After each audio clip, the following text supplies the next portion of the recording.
자유한국당의 어떤 그 이념적 정체성을 예. 어떤 그 평가 판단하는 데도 굉장히 중요해요. 예, 예.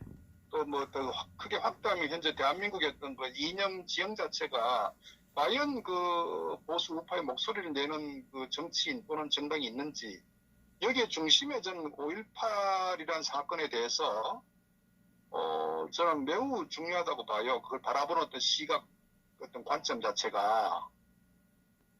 그래서 뭐 당장 명단 공개라는 부분에 대해서는 뭐 일단 1차적으로 의미는 있죠. 그러나 본질적으로 이 예. 5.18 사건에 대해서 바라보는 시각, 과연 민주화 운동이냐 하는 부분을 근본적으로 저는 좀 접근할 필요가 있다고 봐요. 예, 예. 그래서 제가 이 명단 공개의 함정이라는 의미가 이제 저는 어떤 의미로 제가 생각을 하느냐 하면요. 예.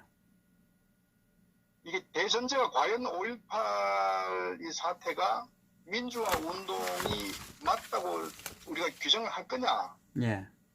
하는 부분에서 저는 그러면 명단을 공개하면은 그러면 실제 그 당시에 이제 뭐 광주 5.18 사태 이후에 예. 사망하신 분들이 뭐 많이 있지 않습니까? 그리고 그러나 이제 실제 현재 우리가 알다시피 소위 유공자라고 지금 기록된 그 명단이 뭐 한 5,700분 정도 되는 걸 알고 있는데, 예. 그러면 그 부분에 이제 실제 그 상시 사태 관계자와 제외한 관계 없는 명단은 당연히 공개를 해야 되죠. 그렇다면은 그러면 5.18 그 당시 사태 때 돌아가신 분에 대한 어떤 그 정의는 어떻게 할 거냐, 평가 부분에 대해서. 예.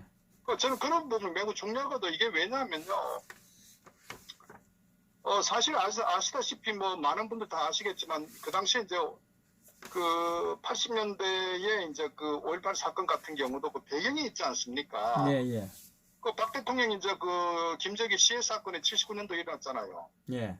그리고 소위 말해서 그 당시 이제 신군부라는 전두환 보안사령관을 중심으로 해가지고 일종의 어떤 자기들이 뭐 쿠데타라고 해가지고 어떤 그 사건이 결국은 12.12 사건이 이제 그 발단이 됐는데, 근데 그 당시에 우리가 하나 알아야 될 게 보면은 이거를 역사적 맥락에서 봐야 돼요. 예. 왜냐하면 그 당시 박정희 대통령의 어떤 그 5.16 군사혁명 이후에 사실 대한민국 경제가 급속도로 이제 그 발전하고 사실은 뭐 굉장히 어떤 그 산업적으로 많은 어떤 그 변화가 왔지 않습니까? 그런데 그 당시에 소위 그 민주화 운동을 한다는 그 소위 야당 김대중을 중심으로 한 세력들은 그 사사건건 발목을 잡았지 않습니까? 그 당시에 뭐 어떤 정부 고속화 도로든 모든 부분에 대해서 결국은 비판적이고 항상 반대를 해왔단 말이에요. 예. 그러니까 반대를 해오면서 그 당시에 박정희 이 정권에서 하는 부분에 대해서는 항상 반대하고 그걸 또 독재로 규정하고, 저들은 항상 이제 어떤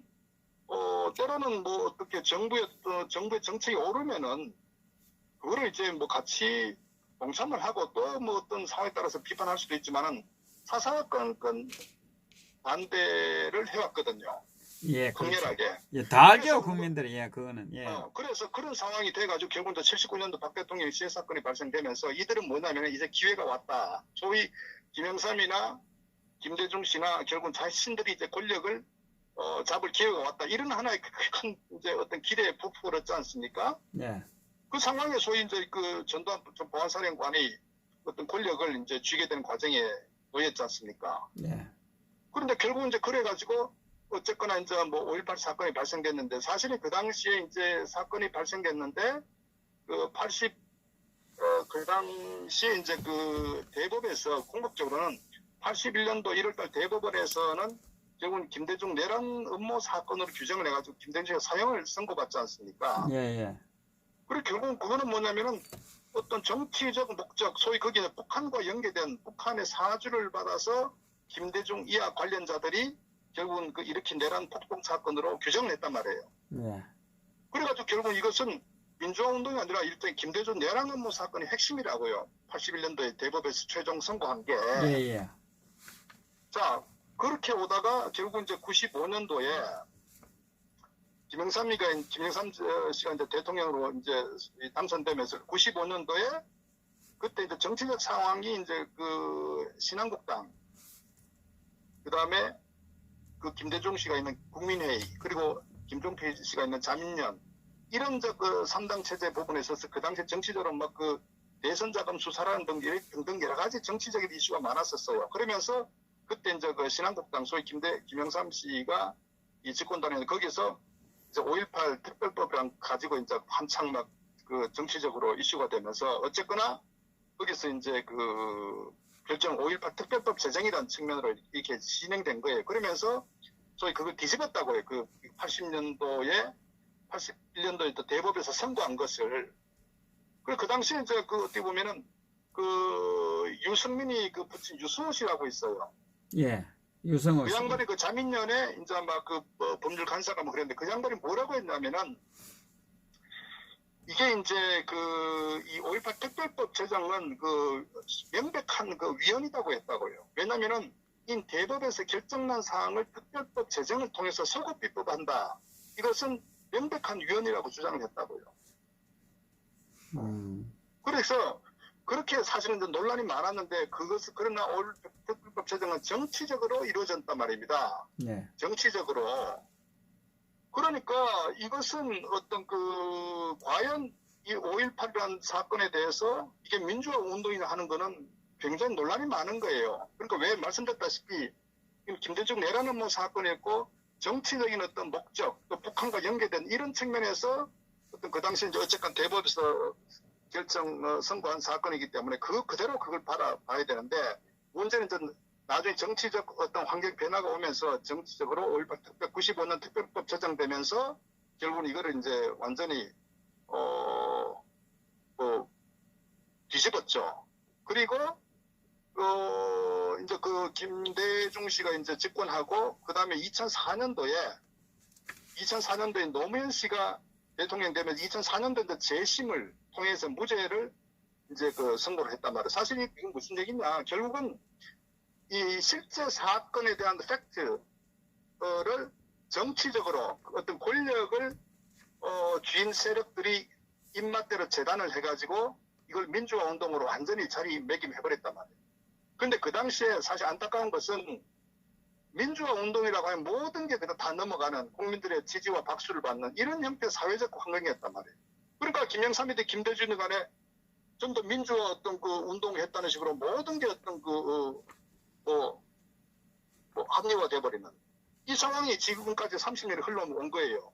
자, 그러면 이 부분에 대해서 그럼 그 후에다 엄청난 수천억의 어떤 그 국가 예산들이 이제 뭐 소위 그 5.18 민주화 운동이라는 명분 하에 엄청나게 쏟아붓고 성역화되고 있지 않습니까? 네. 그런데 결국 이게 제가 이제 지적하고 싶은 건 뭐냐? 5.18 명단 공개는 기본이죠. 그러나 저는 그 이면에 숨어있는 이 정치적인 그 의도가 더 심각하다는 것을 알아야 된다고. 왜?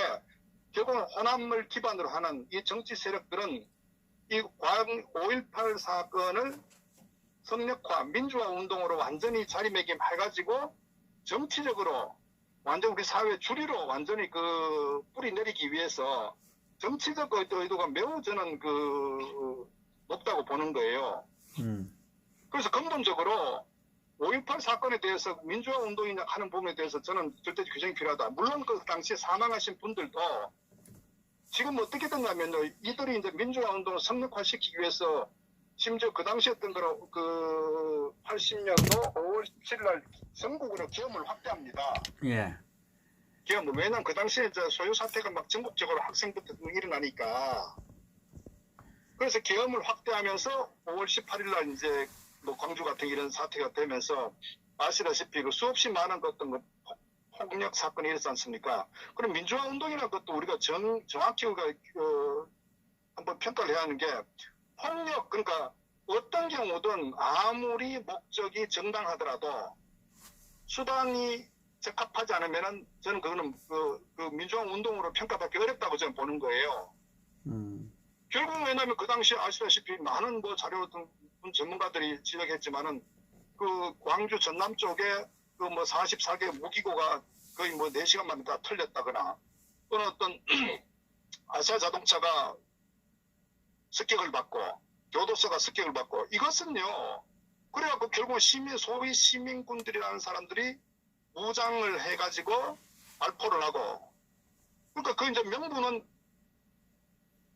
군인들이 국가 공권력이 이제 어떤 그 먼저 사살했기 때문에 하는데 실제 보면은 그렇지 않거든요. 결국은 해산을 시켜야 되는데 해산을 하지 않으니까 거기에서 어떤 그 충돌이 생기면서 결국은 서로가 총을 쏘는 이런 상황이거든. 그렇다면은 그것은 민주화 운동을 평가하기 어려운 거예요. 민주화는 비폭력 저항 운동을 해야 되는 거예요.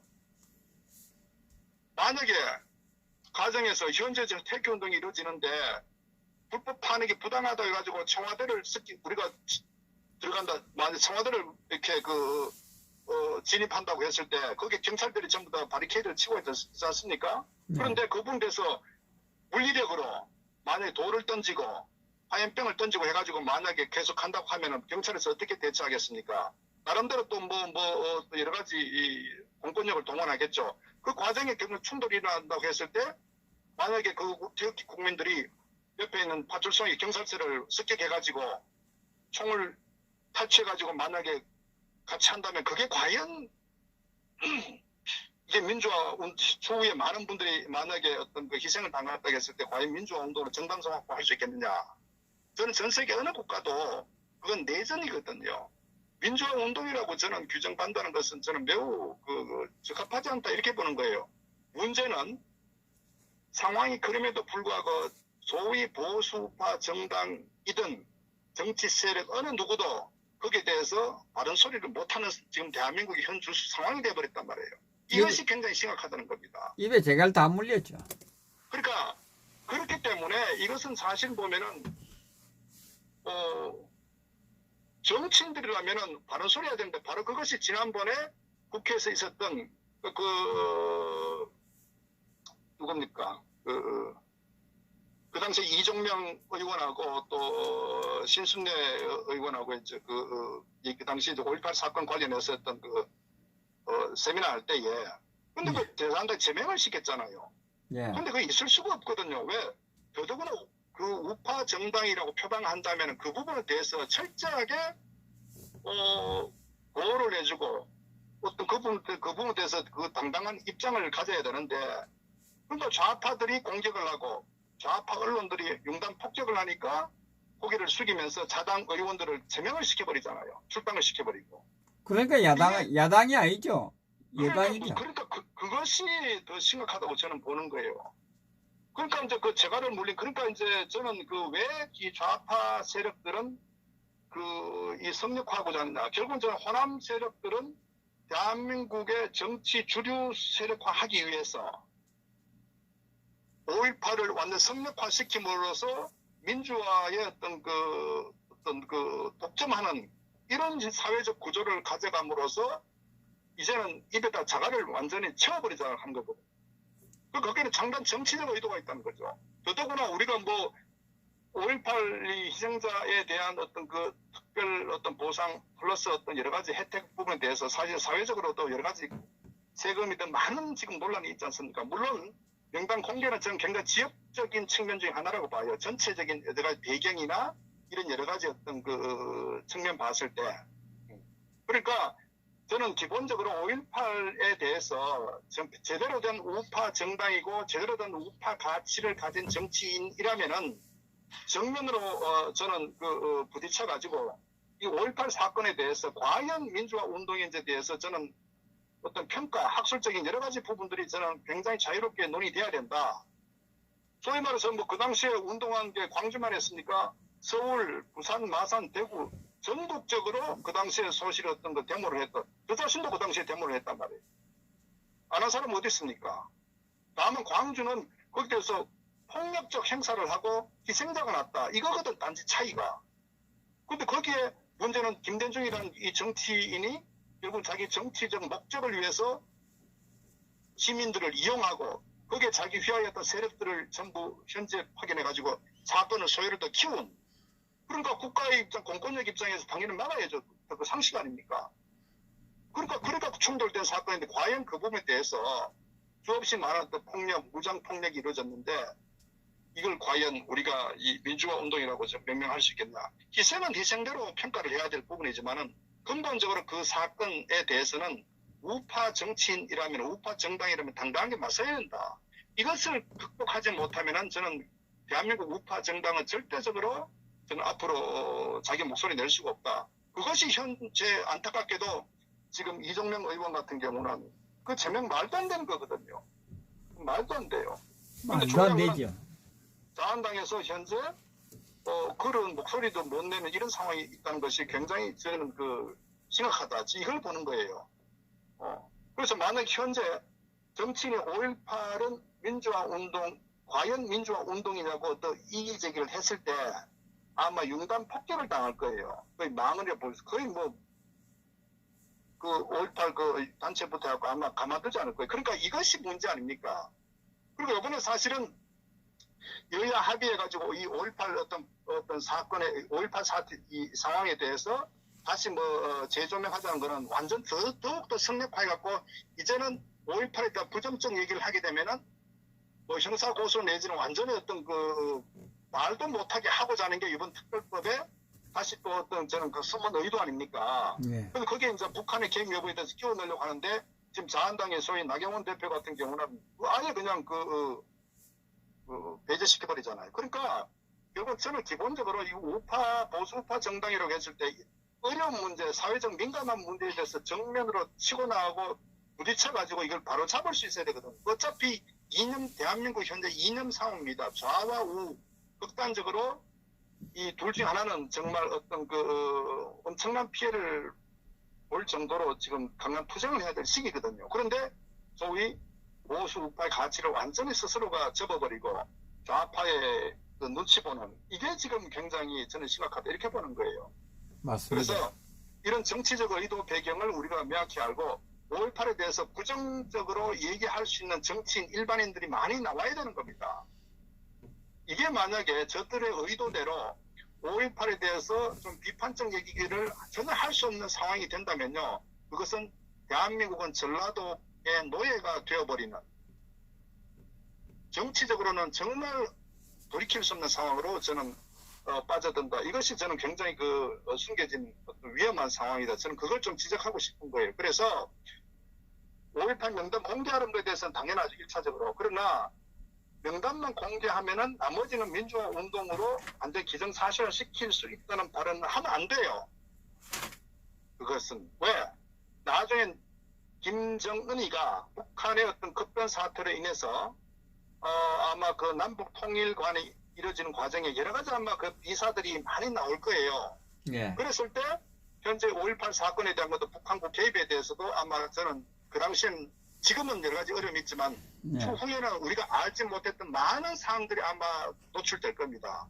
그래서 저는 이런 부분은 우파 정당이라면 우파 정치인이라면 명확한 입장을 가지고 여기에 대해서 맹목적으로 저들이 주장하는 대로 수용하면 안 된다. 저는 그것이 우파의 가치를 지키는 매우 중요한 저는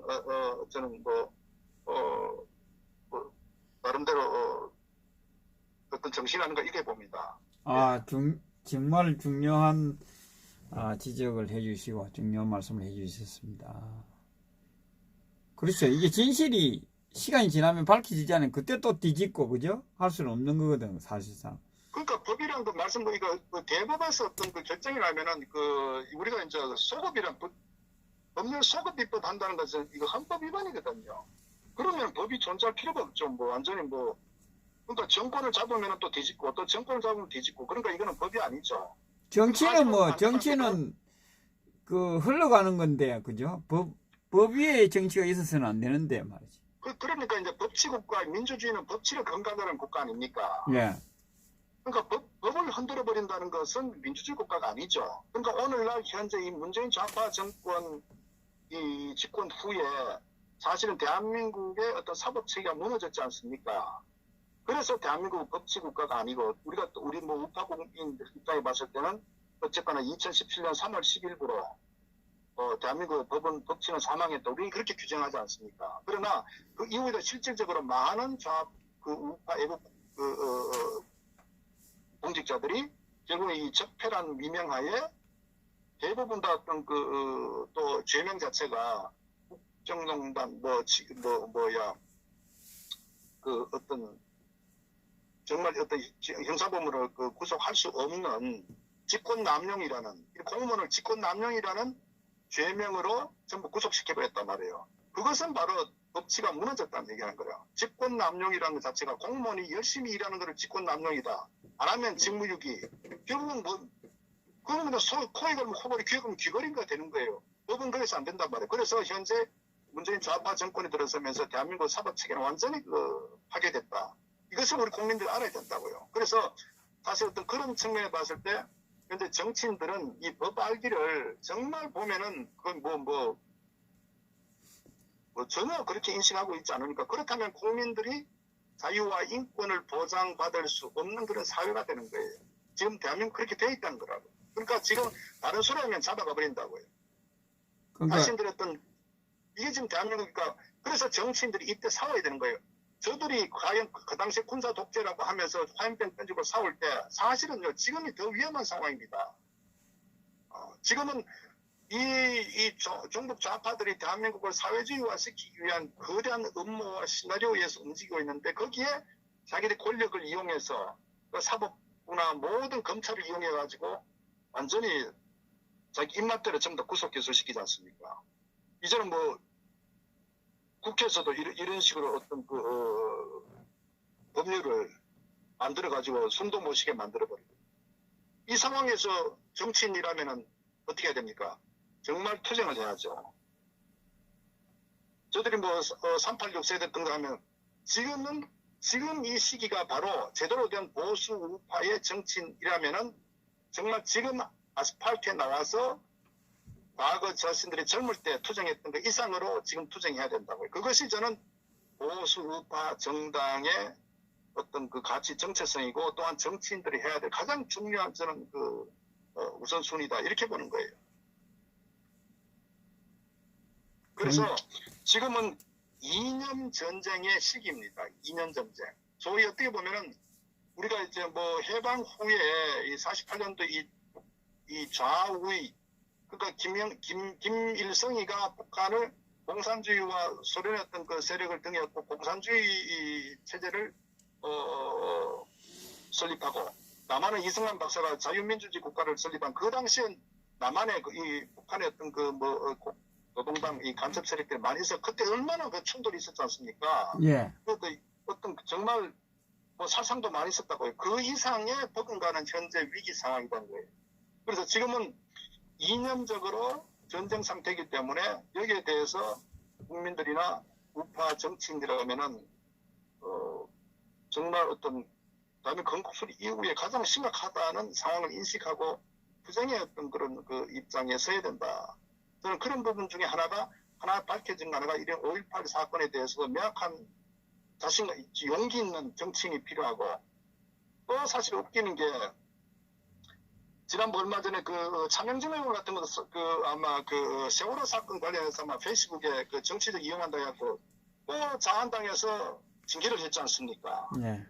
얼마나 웃깁니까? 그리고 뭐 며칠 전에도 그 자한당 내 그 정치위원장 그 정영기 정치위원장이 아마 그 문재인이가 김정은보다 못하다는 이런 그 발언을 했다 맞죠? 물론 예. 그 배경도 있지만은 근데 거기에 대해서 황교안이가 바로 그냥 유감 표명 사과를 또 해버리지 않습니까?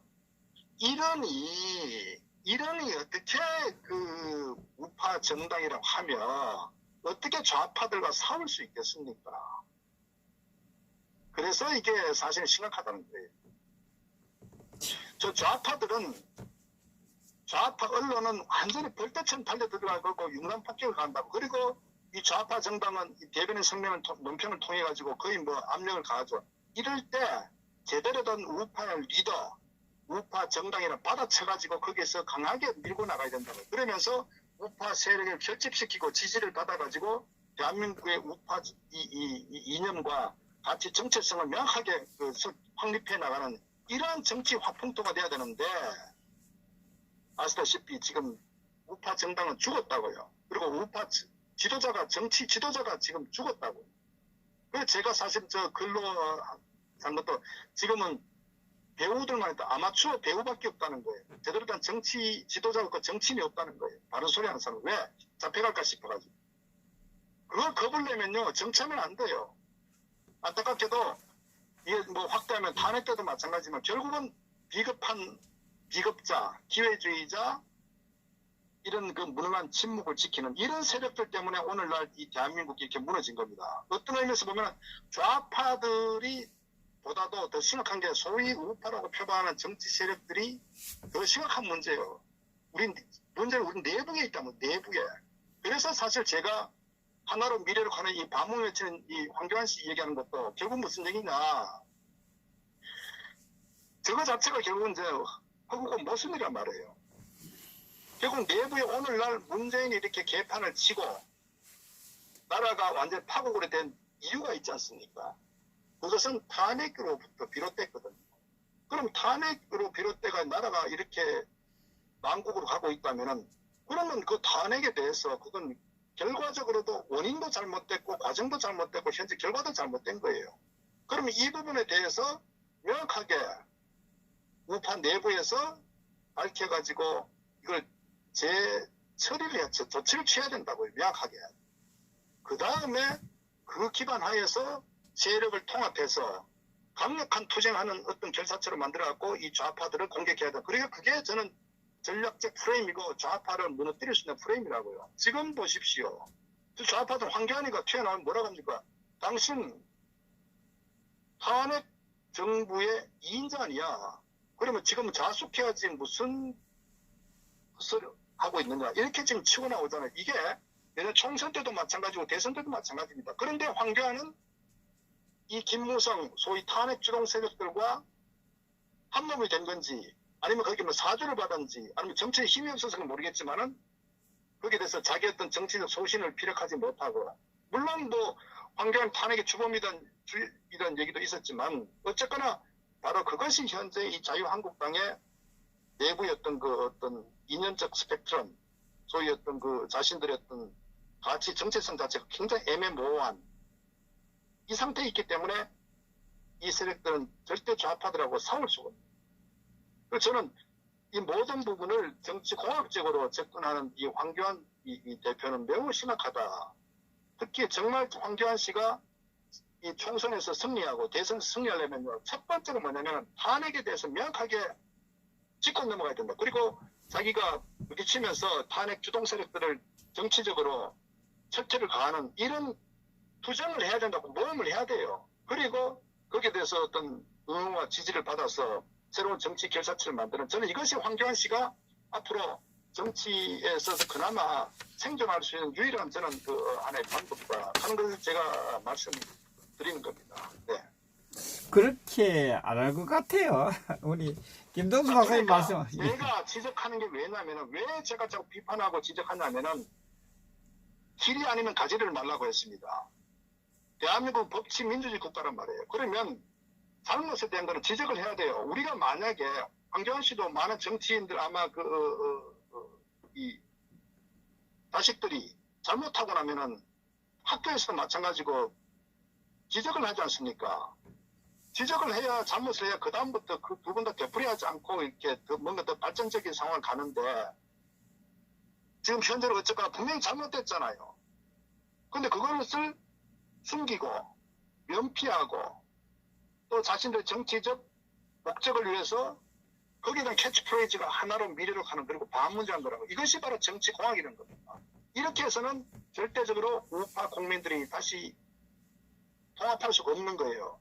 그래서 그 단적인 결과물이 바로 홍준표가 대선에 나왔지만 압도적으로 패했단 말이에요. 사실 우파 국민들이 55% 정도 된다고요. 지금 고령화 사회에 접어들기 때문에 구조적 인구비로 보면. 그럼에도 불구하고 홍준표가 24% 왜? 결국은 잘못됐다고 판단하기 때문에 신당에서 투표장 안 간다고요. 두 번째, 윤리성 지방선거 같은 경우 저들은 뭐냐면은 계속적으로 이 반문재인에 대한 비판 얘기하면서 해도 결과적으로는 더 심각한 참패를 했지 않습니까? 그것은 근본적 문제에 대한 대체가 아니고 미봉책으로. 그러니까 김성태, 김무성이 그 당시에 1.3 지방선거 홍준표가 전면 나선 거 아닙니까? 참패를 했잖아요. 그것은 뭐냐면 우파 국민들은 잘못됐다. 그거를 지적하고 와야 되는데 이들은 탄핵의 주동 세력들이기 때문에 스스로 목에 방울을 달 수가 없으니까 결국은 참패했단 말이에요. 그렇다면 황교안 씨가 다시 들어왔으면 이 문제에 대해서 자기는 치고 나가야 되는 거예요. 그래서 제가 비판하는 거는 황교안 씨 마지막 기회다. 왜냐 본인이 지금 현재 정치 세력이 없다고 이 탄핵 주동 세력들과 같이 연합해서 간다 할지 모르겠지만 시간이 흘러가면은 결국은 황교안 씨의 어떤 그 발자취는 정말 기회주의적이고 정치 지도자로서는 가지 말아야 될 그 길을 가고 아마 나중에 그렇게 결국 자신의 어떤 부메랑이 되어 돌아올 겁니다. 그래서 이 부분에 대해서 비판을 하기보다는 바른 소리를 하는 거예요. 잘못된 것은 지적을 해야 된다. 그 지적에 대해서 분열이니 이런 식으로 매도하면 안 된다는 겁니다. 어떤 의미에서는 우파가 살자고 제가 주장하는 거예요. 지적하는 겁니다. 그래서 저는 절대적으로 황교안 그 대표는 정치공학적으로 접근하지 마. 그리고 주변에 이런 어떤 그 잘못된 그 조언을 한 사람은 과감히 내쳐가지고 저는 어떤 그 우파가 정말 그 돌이킬 수 없는 그런 상황으로 가지 않기를 제가 비판하고 제가 지적을 하는 겁니다. 예. 예. 한교안 씨는 내가 볼 때는 뭐 우리 김도수 박사님이나 누가 이야기도 안 들을 것 같아요. 아마 이 정치판에 당대표로 오면서 그 목적한 바가 있을 거예요. 그죠? 그건 그 사람의 그릇 크기입니다. 그릇이고 결국은 본인이 이제 결정을 하겠지만은 자기 주변에 달콤한 얘기한다 하는 사람은 내쳐된다고요. 그러니까 지도자라면은 항상 제가 주장하지만 나에게 유리하냐 불리하냐에서 의사결정할 게 아니라 내가 가는 길이 옳은 길이냐 그런 길이냐에 대해서 의사결정하는 게 지도자입니다. 근데 유불리를 따지는 사람은 정치꾼이라고요. 그것을 다른 쪽으로 하면 정치공학적 접근하는 사람이라고 보는 거예요. 근데 황교안 씨는 이거를 유불리, 자기에게 세력이 불리하니까 이게 아니라 홀홀단신이라고 하더라도 그 길이 옳은 길이면 가야 되는 겁니다. 어떤 의미에서 지금 대한민국당이 가고 있는 길이 어떻게 보면은 역사의 그 순리에 따라서 흘러가는 저는 어떤 정치 세력이다 이렇게 보는 거예요. 그래서 저는 지도자는 반드시 역사의 어떤 그 현장 속에 역사의 어떤 길에 순응하는 그런 길을 가야 된다. 제가 황교안 씨는 그걸 좀 조언하고 지적하고 싶습니다. 예, 예. 예, 이 며칠 동안 논평 감사드립니다. 네, 감사합니다. 네. 예, 수고하셨습니다.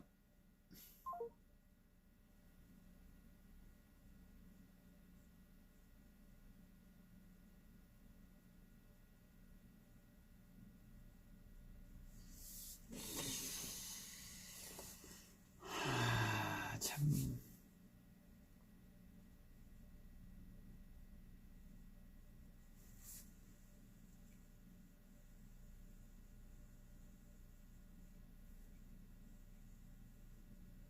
여러분들이 지금 이 방에 계신 분, 자한당은 도대체 정체가 뭘까요? 예?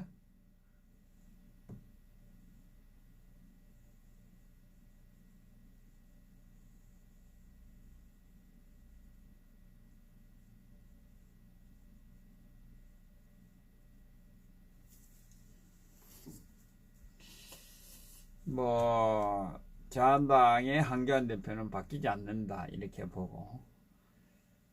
지금 보수파라면 당연히 강화문 텐트에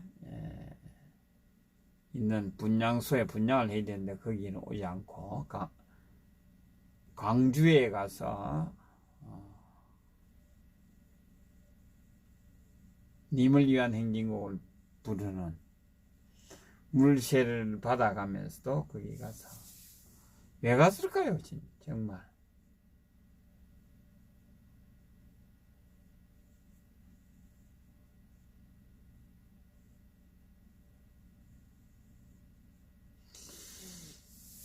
자한당은 그 야당입니다. 야당으로서 목소리를 내는 국회의원들을 다 입막음을 하면서 징계를 당하고 있는, 말도 못하게 하는,